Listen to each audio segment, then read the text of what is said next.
Hi, ഇന്നത്തെ നമ്മുടെ video ഓണസദ്യ special കുറുക്ക് കാളനാണ് കേട്ടോ. കുറുക്ക് കാളൻ തയ്യാറാക്കാനായിട്ട് ഞാനിവിടെ എടുത്തിട്ടുള്ളത് ചേനയും പച്ചക്കായയുമാണ്. ചേന തോലൊക്കെ കളഞ്ഞ് ഈ ഒരു പരുവത്തിൽ നമ്മൾ കൊത്തി നുറുക്കിയാണ് എടുക്കുന്നത്.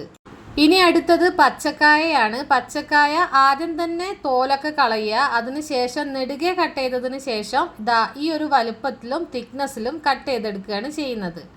കണ്ടില്ലേ, ഇതാണ് ഇതിൻ്റെ ഒരു പരുവം.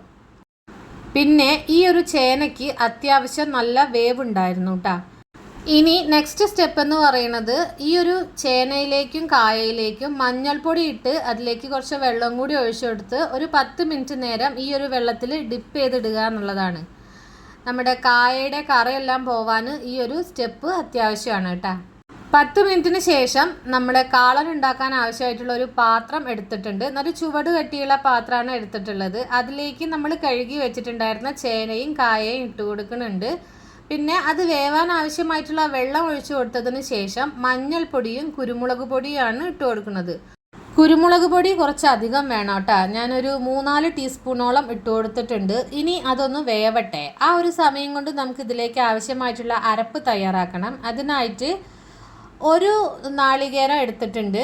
ഒരു പച്ചമുളകും 2 ടീസ്പൂണോളം ചെറിയ ജീരകവും ചേർത്തിട്ട് നല്ല രീതിക്ക് ഇതൊന്ന് അരച്ചെടുക്കണം. നല്ല വെണ്ണ പോലെ അരഞ്ഞു കിട്ടണം. എന്നാൽ ഒരുപാട് വെള്ളം ചേർക്കാനും പാടില്ല. കുറച്ച് വെള്ളം ചേർത്തിട്ട് നല്ല വെണ്ണ പരുവത്തിൽ അരഞ്ഞു കിട്ടുന്നതാണ് നമ്മുടെ കാളൻ്റെ അരപ്പ് എന്ന് പറയുന്നത്. അത് പ്രത്യേകം ശ്രദ്ധിക്കണം.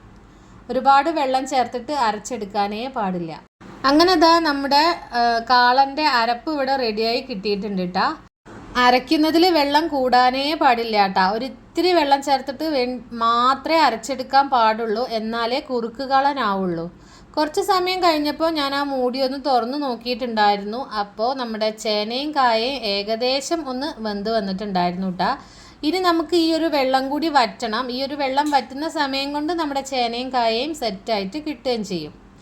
അപ്പോൾ കുറച്ച് സമയം തുറന്ന് വെച്ച് വേവിച്ചെടുത്തു. തുറന്ന് വെച്ച് വേവിച്ച് കഴിഞ്ഞാൽ പെട്ടെന്ന് തന്നെ നമ്മുടെ വെള്ളം വറ്റിപ്പോകും. നമ്മുടെ വെള്ളമൊക്കെ നല്ല രീതിക്ക് ഒന്ന് വറ്റി തുടങ്ങിയിട്ടുണ്ട് കേട്ടോ. പക്ഷേ എന്നാലും കുറച്ചുകൂടി വെള്ളം വറ്റാനുണ്ട്. ഈ ഒരു സമയത്ത് ഞാൻ ഇതിലേക്ക് നെയ്യ് ചേർത്ത് കൊടുത്തിട്ടുണ്ട്. ഒരു 2-3 ടീസ്പൂണോളം നെയ്യ് ചേർത്തതിന് ശേഷം നല്ല രീതിക്ക് ഒന്നും കൂടി ഒന്ന് മിക്സ് ചെയ്തെടുക്കുക. ഈ ഒരു സമയമായപ്പോഴത്തേക്ക് വെള്ളം ഫുള്ളായിട്ട് വറ്റി. ഇനി നമ്മളിതിലേക്ക് തൈരാണ് ചേർത്ത് കൊടുക്കുന്നത്. നല്ല കട്ടിയുള്ള തൈരാണ് കേട്ടോ ചേർത്ത് കൊടുക്കുന്നത്. മോര് വേണ്ട, തൈര് മാത്രമാണ് ചേർത്ത് കൊടുക്കുക. തൈര് ചേർത്തതിന് ശേഷം നല്ല രീതിക്ക് ഒന്ന് മിക്സ് ചെയ്തെടുക്കുക. ഇതിൽ ഈ ഒരു സമയത്തൊന്നും നമ്മൾ ഉപ്പിട്ടിട്ടില്ല കേട്ടോ. അതൊന്ന് പ്രത്യേകം ശ്രദ്ധിക്കണം. ഉപ്പ് നമ്മൾ ഈ ഒരു സമയത്താണ് ഇടുന്നത്. അതായത് തൈര് ചേർത്ത് കൊടുത്തു കഴിഞ്ഞതിന് ശേഷമാണ് ഉപ്പിടുന്നത്.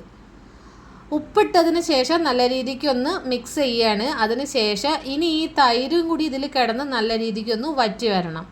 തൈര് ഒഴിച്ച് കഴിഞ്ഞതിന് ശേഷം നമ്മൾ തുറന്ന് വെച്ചിട്ടാണ് വറ്റിച്ചെടുക്കുന്നത്. തൈര് കുറച്ചൊക്കെ ഒന്ന് വറ്റി വന്ന സമയത്ത് നമ്മളിതിലേക്ക് നമ്മുടെ അരപ്പ് ചേർത്ത് കൊടുക്കുകയാണ്. കുറേശ്ശെയായിട്ട് അരപ്പ് ചേർത്ത് മിക്സ് ചെയ്തിട്ട് എടുക്കുകയാണ് ചെയ്യുന്നത്. തൈര് വല്ലാതെ വറ്റി പോവണ്ട കേട്ടോ.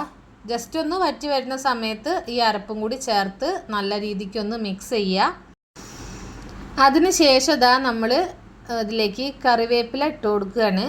പിന്നെ ഇപ്പോൾ ഇട്ട് കൊടുക്കുന്നത് നമ്മുടെ ഉലുവപ്പൊടിയാണ് കേട്ടോ. 1 ടീസ്പൂണോളം ഉലുവപ്പൊടി ഈ ഒരു സമയത്ത് ചേർത്ത് കൊടുക്കുക. അതിനുശേഷം നമ്മൾ ഫ്ലെയിം ഓഫ് ചെയ്യുക. അപ്പോൾ ശ്രദ്ധിക്കേണ്ട കാര്യം എന്താണെന്ന് വെച്ച് കഴിഞ്ഞാൽ തൈര് ഒഴിച്ച് കൊടുത്തു കഴിഞ്ഞതിന് ശേഷമാണ് ഉപ്പിട്ട് കൊടുക്കുന്നത്. പിന്നെ നാളികേരമൊക്കെ അരച്ച് ചേർത്ത് കഴിഞ്ഞതിന് ശേഷമാണ് നമ്മുടെ ഉലുവപ്പൊടി ഇട്ട് കൊടുക്കുന്നത്. അതിനുശേഷം നമ്മൾ ഫ്ലെയിം ഓഫ് ചെയ്തു. ഇനി നമുക്ക് ഇതൊന്ന് വറവൊഴിക്കണം. വെളിച്ചെണ്ണ ചൂടായതിലേക്ക് കടുകും വറ്റൽമുളകും കറിവേപ്പിലയും ഇട്ട് കൊടുത്തതിന് ശേഷം നല്ല രീതിക്കൊന്ന് മിക്സ് ചെയ്യുക. അതിനുശേഷം നമ്മുടെ കാളനിലേക്ക് അങ്ങോട്ട് ഒഴിച്ചു കൊടുക്കുക. അപ്പോൾ ഇത്രയേ ഉള്ളൂ, നമ്മുടെ ഓണം സ്പെഷ്യൽ കുറുക്ക് കാളൻ ഇവിടെ റെഡി ആയിട്ടുണ്ട്. വളരെ എളുപ്പമാണ് റെഡിയാക്കി എടുക്കാനായിട്ട്. നല്ല ടേസ്റ്റാണ് ഇത് കഴിക്കാനായിട്ടും. ഒരു 2-3 ദിവസമൊക്കെ ഇത് നമുക്ക് പുറത്ത് വെച്ച് തന്നെ കഴിക്കാം കേട്ടോ. കുറച്ചധികം ഉണ്ടാക്കിയിട്ടുണ്ടെങ്കിൽ നമുക്ക് ഫ്രിഡ്ജിൽ വെച്ചിട്ട് എത്ര ദിവസം വേണമെങ്കിലും കഴിക്കാം. നമ്മളിത് എടുക്കുന്ന സ്പൂണും കാര്യങ്ങളൊക്കെ ഒന്ന് ശ്രദ്ധിച്ചാൽ മതി. നനവുള്ളതൊന്നും ഉപയോഗിച്ചിട്ട് എടുക്കാതിരുന്ന് കഴിഞ്ഞാൽ തന്നെ നമുക്കിത് കുറച്ചധികം ദിവസങ്ങളിൽ ഉപയോഗിക്കാൻ പറ്റും. അപ്പോൾ വീഡിയോ ഇത്രയേ ഉള്ളൂ. വീഡിയോ ഇഷ്ടമായിട്ടുണ്ടെങ്കിൽ ലൈക്ക് ചെയ്യാനും ഷെയർ ചെയ്യാനും ചാനൽ ഒന്ന് സബ്സ്ക്രൈബ് ചെയ്യാനും മറക്കല്ലേ. ഓണം സ്പെഷ്യൽ സിമ്പിൾ റെസിപ്പീസുമായി വീണ്ടും വരാം. അതുവരേക്കും ടേക്ക് കെയർ ആൻഡ് ബൈ.